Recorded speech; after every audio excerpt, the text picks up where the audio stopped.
ମୂର୍ଖ ଲୋକଙ୍କ 10ଟି ଲକ୍ଷଣ। ନିଜକୁ ନିଜେ ବୁଦ୍ଧିମାନ ଭାବନ୍ତି ଓ କାହାକୁ ବୁଝିବାକୁ ଚେଷ୍ଟା କରନ୍ତି। ଯାହା ମନରେ ଭାବି ନିଅନ୍ତି ତାକୁ ସତ ବୋଲି ମାନନ୍ତି। ଶୁଣନ୍ତୁ କି ନ ଶୁଣନ୍ତୁ ବିନା କାରଣରେ ଗପି ଚାଲିବେ। ସମସ୍ତଙ୍କୁ ଅକାରଣରେ ବାହାଦୁରୀ ଦେଖେଇବେ।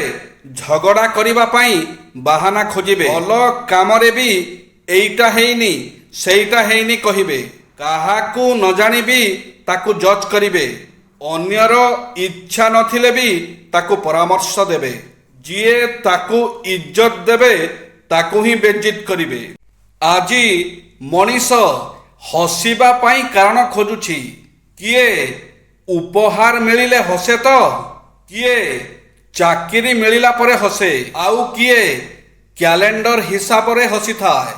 ଅର୍ଥାତ୍ ଜନ୍ମଦିନ, ପର୍ବପର୍ବାଣୀ, ନୂଆବର୍ଷ ଇତ୍ୟାଦି ଦିନମାନଙ୍କରେ ହିଁ ଖୁସି ହୋଇଥାଏ। କିନ୍ତୁ ଓଦା ରହିବା ଯେମିତି ପାଣିର ସ୍ୱଭାବ, ସେମିତି ହସ ହେଉଛି ମଣିଷର ସ୍ୱଭାବ। ଏହା ସ୍ୱତଃସ୍ଫୂର୍ତ୍ତ ଭାବେ ଆସିବା ଉଚିତ।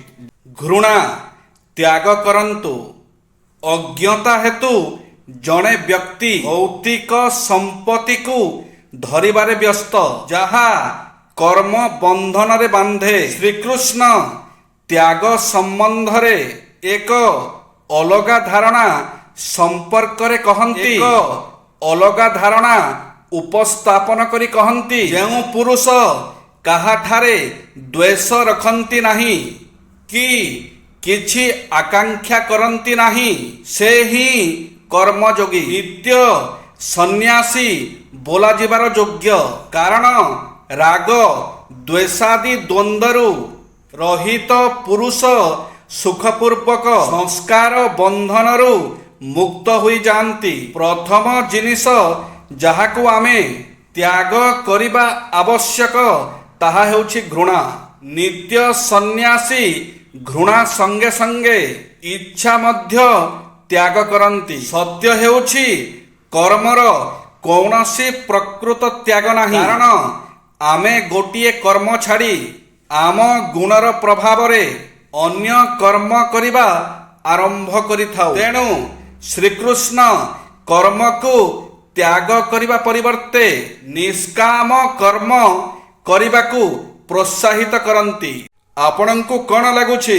ଯେଉଁ ମଣିଷ ପାଇଁ ଆପଣ ଡିପ୍ରେସରେ ଅଛନ୍ତି, ଯେଉଁ ମଣିଷ ପାଇଁ ଆପଣଙ୍କୁ କିଛି କରିବାକୁ ଇଚ୍ଛା ହେଉନି, ଯେଉଁ ମଣିଷ ପାଇଁ ନିଜ ବାପା ମା ବିନାଶ ପଥରେ ଅଛନ୍ତି, ଆପଣଙ୍କୁ କ'ଣ ଲାଗୁଛି ଭଗବାନ ତାଙ୍କୁ କ୍ଷମା କରିବେ? କେବେ ନୁହଁ। ଧୈର୍ଯ୍ୟ ଧରନ୍ତୁ, ଭଗବାନ ସବୁର ହିସାବ ନେବେ। ଧୈର୍ଯ୍ୟ ଧରନ୍ତୁ ଆଉ ଆଗକୁ ବଢ଼ନ୍ତୁ। ନିଜ ପରିବାରକୁ ଦେଖନ୍ତୁ। ନ୍ୟାୟ ଦିନେ ନା ଦିନେ ନିଶ୍ଚୟ ମିଳିବ। ଆପଣଙ୍କୁ ଖାଲି ଭଗବାନଙ୍କ ଉପରେ ବିଶ୍ୱାସ ରଖିବାକୁ ପଡ଼ିବ।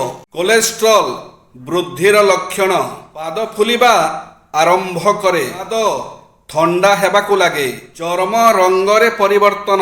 ଅତ୍ୟଧିକ ଝାଳ ବୋହିବା। ଗୋଡ଼ର ତଳ ଭାଗରେ ଯନ୍ତ୍ରଣା। କୌଣସି କାମ କରିବା ପରେ ତୁରନ୍ତ ଥକିଯିବା। ହାତ ଏବଂ ପାଦର ଅସ୍ଥିରତା। ନିଶ୍ୱାସ ନେବାରେ ଅସୁବିଧା ହେବା। ଓଜନ ହଠାତ୍ ବୃଦ୍ଧି ହୁଏ। ସୁଖୀ ଓ ଖୁସି ଭାବ।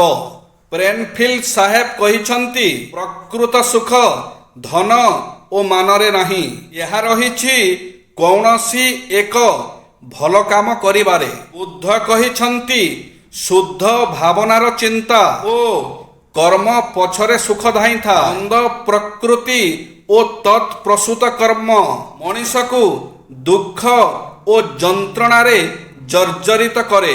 ଜୟ ଶ୍ରୀ ଜଗନ୍ନାଥ।